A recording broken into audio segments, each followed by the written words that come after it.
आज वीडियो को स्टार्ट करने से पहले ही मैं बहुत इम्पोर्टेंट बात कहना चाहती हूँ।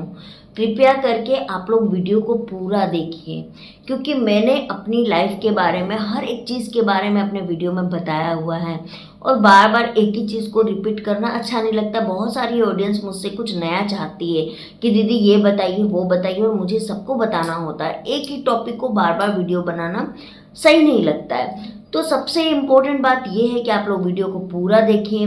मैं सैटरडे संडे को कंफर्म आती हूँ लाइव 4 से 5 के बीच में, तो आप लोग लाइव ज्वाइन कीजिए। लाइव में आप अपना क्वेश्चन मुझसे डायरेक्टली पूछ सकते हो। तीसरी इम्पॉर्टेंट बात है कि जो चीज़ मैं वीडियो में बता चुकी हूँ उसका मैं कमेंट में रिप्लाई नहीं दे पाऊँगी, नहीं तो मेरा वीडियो बनाने का क्या मतलब रहा। तब तो मुझे कम्युनिटी में आप लोगों से चैट ही करना चाहिए। चौथी चीज़ है, बहुत लोग मुझसे मेरा कॉन्टैक्ट नंबर मांग रहे हैं, लेकिन अगर मैं कॉन्टैक्ट नंबर दूंगी तो मेरे लिए तो सारी ऑडियंस एक बराबर है ना। और मैं आपको बता दूं कि मैं हाउसवाइफ नहीं हूँ, मैं वर्किंग वूमेन हूँ। 9 घंटे 10 घंटे बाहर काम करती हूँ, घर का भी काम पूरा करती हूँ और साथ में मैं सोशल मीडिया पर हूँ।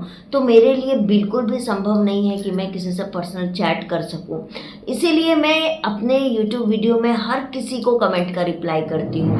फेसबुक और इंस्टाग्राम में भी बहुत बार होता है कि मैं जाके उनको पर्सनली रिप्लाई नहीं कर पाती हूँ, क्योंकि मैं बहुत कम एक्टिव रहती हूँ। लेकिन यहाँ पर मैं आपके कमेंट का रिप्लाई देती हूँ। सबको अगर लगता है कि हमारी प्राइवेसी है, हम आपसे बात नहीं कर पा रहे, तो मेरा नंबर देना भी तो कितनी बड़ी प्राइवेसी के खिलाफ है ना।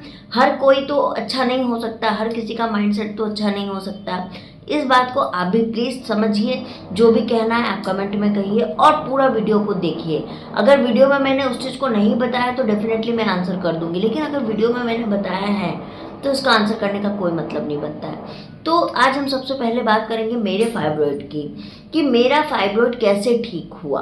ये मोस्ट क्वेश्चन है। देखिए, मेरे फाइब्रॉइड के लिए मैंने एलोपैथिक बहुत सारे ट्रीटमेंट लिए। बहुत सारे ट्रीटमेंट लेने के बाद में मुझे कोई बेनिफिट एलोपैथिक में नहीं हुआ। मैंने आयुर्वेद में भी बहुत सारी मेडिसिन ट्राई की, लेकिन मुझे आयुर्वेद में भी बहुत ज़्यादा बेनिफिट नहीं हुआ। उसके बाद में मैंने खुद से ही अपना डाइट चार्ट बनाया, योगा बनाया, खान पान में बदलाव किया, लाइफ स्टाइल में बदलाव किया। 80% मैंने अपने फाइब्रॉइड को खुद से ठीक किया है और 20% मैंने होम्योपैथिक डॉक्टर को दिखाया, होम्योपैथिक मेडिसिन मुझे दी गई। अब आप बोलोगे दीदी वो मेडिसिन का नाम क्या है, तो उस मेडिसिन का कोई नाम नहीं है, क्योंकि वो सिंपल सी एक शीशी में दी गई है, जो मैंने आप लोगों को पहले भी दिखाया है वीडियोस में। तो उसमें कोई नाम नहीं लिखा हुआ है, सिर्फ वो पानी जैसी मेडिसिन है, वो मुझे लेनी होती थी। डॉक्टर का एड्रेस रहा तो देखिए, हमारे जमशेदपुर में एकदम लास्ट में एक जगह है सरजमदा करके। मैं और मेरे हस्बैंड एक बार गए थे, बहुत टेढ़ा मेढ़ा रास्ता है, मतलब वो मुझे तो बिल्कुल भी याद नहीं है। मेरे हस्बैंड को से भी पूछा तो बोले मैं अब ऐसे नहीं बता सकता हूँ, मैं जा सकता हूँ पर मैं एड्रेस प्रॉपर नहीं दे पाऊँगा, इस तरह का है। तो हम लोग वहाँ का एड्रेस नहीं दे पा रहे। मोबाइल नंबर डॉक्टर का है नहीं, क्योंकि वो सिंपल से नहीं हाथ से लिखते हैं पर्ची, इस तरह का पर्ची वो बनाते हैं। तो अब मैं क्या आपको बताऊँ कि मैं क्या मेडिसिन खाई हूँ। बस मैं इतना बोल सकती हूँ कि मैंने होम्योपैथिक डॉक्टर को दिखाया और होम्योपैथिक मेडिसिन ली। हाँ, मोस्ट इम्पॉर्टेंट चीज़ था परहेज बहुत ज़्यादा करना था। जैसे मेरे को खट्टा खाना बिल्कुल मना हो गया था, बाहर का जितना भी चाट पकौड़ी होते हैं जो हम खाते हैं वो सारी चीज़ें मना हो गई थी। और मैं ज़मीन के अंदर की चीज़ें नहीं खाती हूँ, जैसे ओल हो गया नहीं खाती हूँ, मैं कटहल नहीं खाती हूँ, पोटैटो नहीं खाती हूँ। तो इस तरह का मुझे डॉक्टर ने कहा था कि आप ज़मीन के अंदर की चीज़ें बिल्कुल भी मत खाइएगा। तो ये कुछ परहेज था। दही भी मुझे मोस्ट ऑफली मना है, लेकिन मैं वीक में एक बार ले सकती हूँ, बहुत ज़्यादा मैं दही नहीं खा सकती हूँ। बस इस तरीके से मेरी फाइब्रॉइड जो है वो ठीक हुई। बहुत लोगों को लगा कि लाल धागा बाबा की मेडिसिन की वजह से मेरी फाइब्रॉइड ठीक हुई, लेकिन अभी तक तो मेरे हाथ में मेडिसिन आई भी नहीं है गाइज। और एक चीज़ और है कि मेरी भी एक ट्यूब ब्लॉक है, लेकिन मैंने एक ट्यूब ब्लॉक को खुलवाने के लिए कोई लेप्रोस्कोपी कुछ नहीं करवाया है और मैं नहीं करवाऊंगी। अगर होना होगा तो इसी से हो जाएगा, एक ट्यूब से, और नहीं होना होगा तो शायद मेरी दोनों ट्यूब ओपन हो जाएगी, फिर भी मुझे नहीं होगा। क्योंकि बहुत सारी मेरी सब्सक्राइबर्स ही हैं जिन्होंने लेप्रोस्कोपी ये सोच के करवाया कि उनकी ट्यूब्स ओपन हो जाएगी और वो फिर आसानी से प्रेग्नेंट हो जाएंगी, लेकिन वैसा नहीं हुआ। लेप्रोस्कोपी होने के बाद में डॉक्टर ने उनको IVF सजेस्ट कर दिया।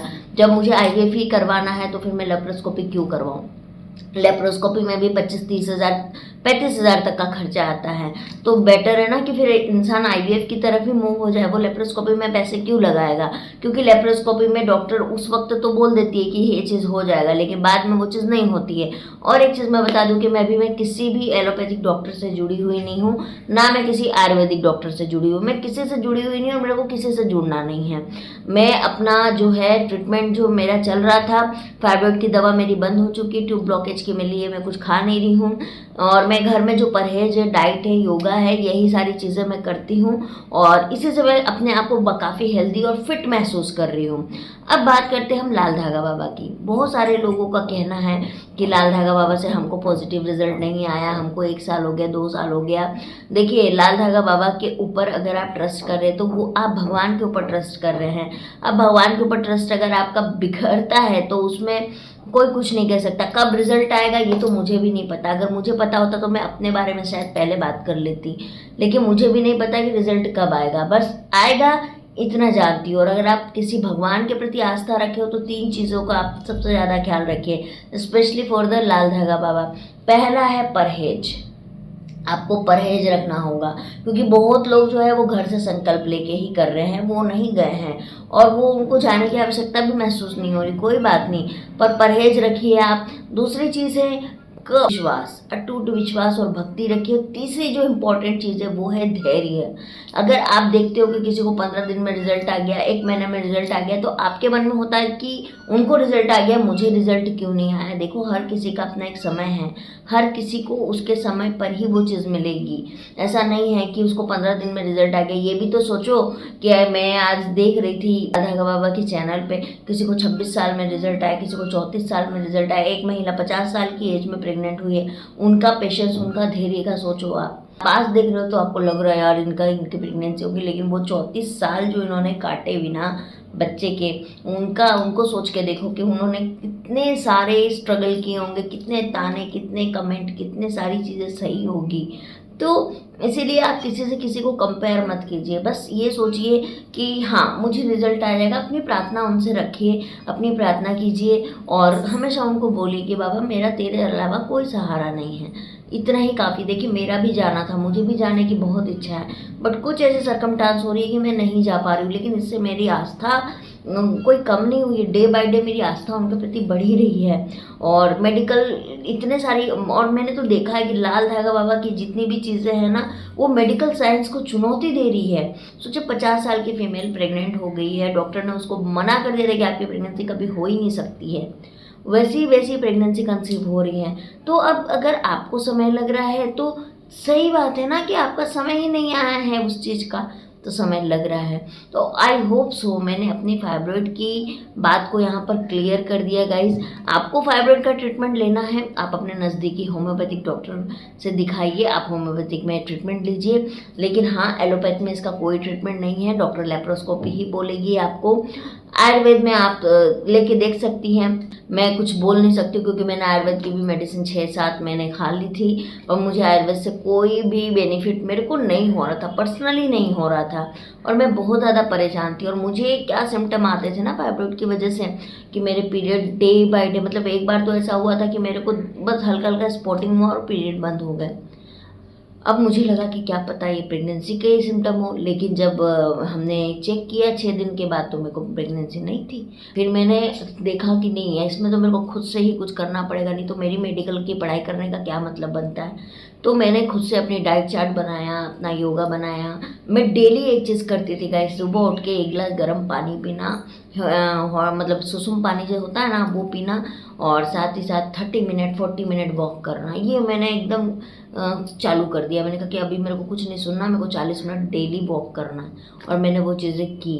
तो आपको डिसिप्लिन में आना पड़ेगा, आपको ठीक होना है, आपको माइंड को पॉजिटिव रखना होगा। और सबसे बड़ी बात है, मेरी हर वीडियो को आप पूरा कंप्लीट वॉच कीजिए। आपको आपके सवालों के जवाब मेरे वीडियो में एकदम मिलेंगे। मैं हो ही नहीं सकता कि मैं किसी के कमेंट को नेगलेक्ट करूँ, ऐसा नहीं हो सकता। लेकिन जब एक ही चीज़ बार बार आती है ना, तो मुझे भी इरिटेशन होने लगती है कि ये चीज़ तो मैंने ऑलरेडी बताया हुआ है, फिर मुझसे क्यों पूछ रहे हैं आप लोग, है ना। मैं इतना लाइव आती हूँ, आप लोग लाइव ज्वाइन कर लीजिए, लेकिन लाइव ज्वाइन नहीं करते हैं आप लोग। तो इसमें मेरी तो गलती नहीं है ना, मैं और क्या कर सकती हूँ बताओ, मैं और तो कुछ नहीं कर सकती हूँ। तो इसीलिए गाइस आप लोग प्लीज़ समझिए कि वीडियो को पूरा देखिए। और आई थिंक सो मेरे फाइब्रॉइड का चैप्टर आज यहाँ ख़त्म होता है, ताकि मैं न्यू कुछ बना सकूँ, है ना। तो चलिए मैं मिलती हूँ आप लोगों से नई वीडियो में, तब तक के लिए बाय बाय। और हाँ, लाल धागे सरकार के ऊपर आप विश्वास रखिए, भरोसा रखिए, प्रेगनेंसी ज़रूर होगी। और हर हर महादेव बोलना बिल्कुल ना भूलें।